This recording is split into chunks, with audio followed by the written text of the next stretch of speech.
Welcome back to this series of videos on how to use the Structural Tools app on EngineeringSkills.com. In this series of videos, we're working our way through the various different features of the Structural Tools app and how to build, at this stage, relatively simple structural models, 2D structural models. So, in this one, we're going to look at how we build this model on the left. So this is two different instances of the Structural Tools app. On the left is the model that we're going to build, and on the right, we're going to work our way through building it. This is a very simple structure. It's a grandstand type structure, and the reason that I'm focusing on it here, well, two reasons really. The first is that it's a good example of a structure, a combined structure, and I say combined because it combines two different kinds of elements. We've got flexural elements here, so element 1 and element 2 here are flexural elements, and in fact if I turn on my true depth for these elements, we can see that these are beam elements which are 350 deep, and then these guys here, the narrower elements, let me just accentuate the narrowness here. These guys here are purely axially loaded elements. So I'll just change that back up to 100. Okay, so this type of structure is a very interesting kind of structure. We actually solved this full structure using virtual work. If I go to the resources tab here, in this particular lecture here, on our combined structures course. So if you work through this particular video, you'll see, well, part 1 and part 2, but if you work through these two videos, you'll see exactly how we can use the principle of virtual work to solve this structure as well. But that's not what we're here to do today. Today we are going to focus on just building this model inside of the Structural Tools app, which admittedly is a hell of a lot quicker than using virtual work. Okay, so let's work our way through building this guy from start to finish. It's going to be very, very quick, so let's just get cracking here. So I'm going to go to my usual demo models project and just kick off a new model. Let's just call this thing grandstand, kind of like a football grandstand. Now, the first thing I'm going to do before I do anything else is just set up my different sections, right? So I'm going to just want some custom sections. And the reason I'm using custom sections here instead of serial sections from the section tables is because when I built this model on the left originally, I built it to match the lecture that I pointed to earlier on because we wanted to have a one-for-one comparison. So I'm going to go ahead and just add a new section. This is going to be a custom section.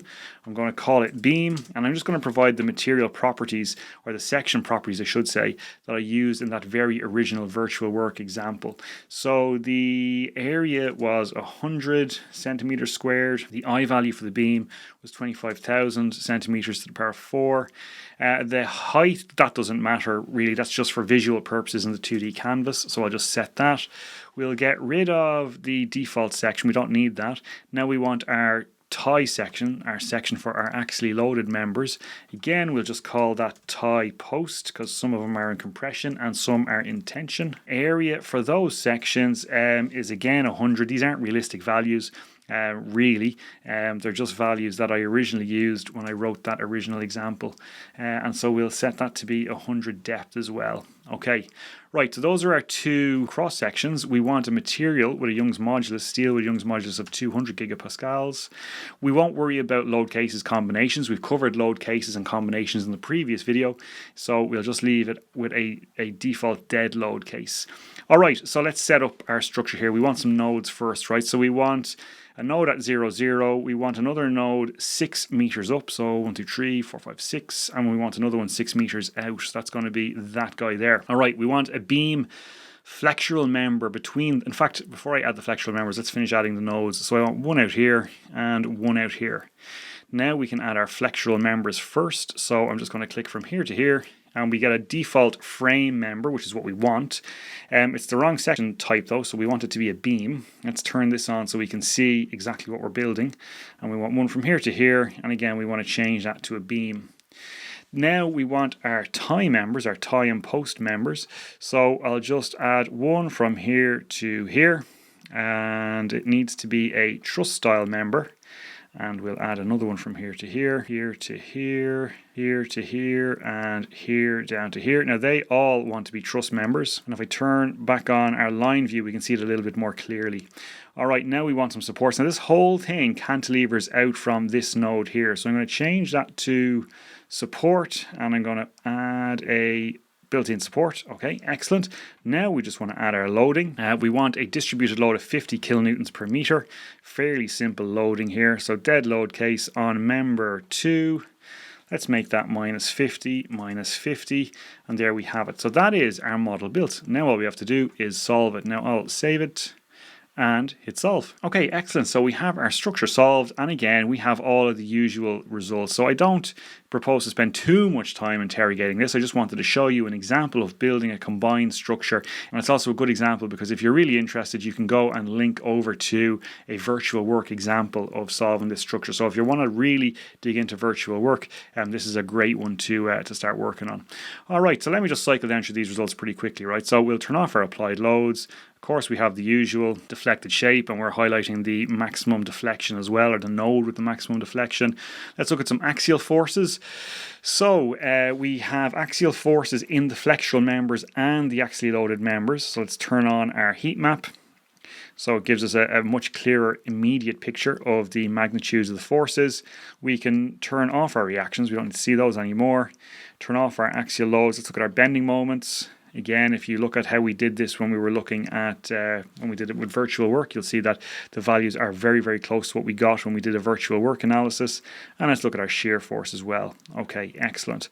So that is pretty much all we wanted to say about this particular structure. Nothing too complicated happening in here. I'll take this chance just to remind you of the sharing tools that you have, right? So remember, you can hit share here and you can create a share link, which will give you a link that you can give to anybody. And once they visit that link, they'll be looking at a read-only version of your model. So just as you see it here, anyone with the link can view and inspect the model that you built, and its solved results. They don't need to log in. They don't need to be a member of Engineering Skills. It can be absolutely anybody. The link captures the results as they are now. Later edits and resolves don't change what viewers see. You'd have to generate a new link and share a new link with them for that. And deleting the model or the link retires it. So you can also revoke access to the link as well. And then the other option you have is to show in the public library. So if you click that, the model will appear in the public library. So other people will be able to, other members of Engineering Skills who have access to the library will be able to preview the model, and they'll also be able to copy a version of that model into their own libraries. That can be helpful too. So if you're an educator or you're someone who's involved in teaching students about structural behavior, I think this would be a really helpful tool. Certainly when I used to be a lecturer a few years ago now, a tool like this that was easily accessible for students would have been a real help, because there's a big barrier to entry for an awful lot of structural analysis software tools, and one of the kind of goals here with this is to provide a relatively low barrier to entry to robust structural analysis tools for students to use, well, for anyone to use really. So there you have it. That's all we want to talk about with this particular model. I think in the next video we'll come back and look at a model with some flexible or spring supports. So I'll see you in the next one.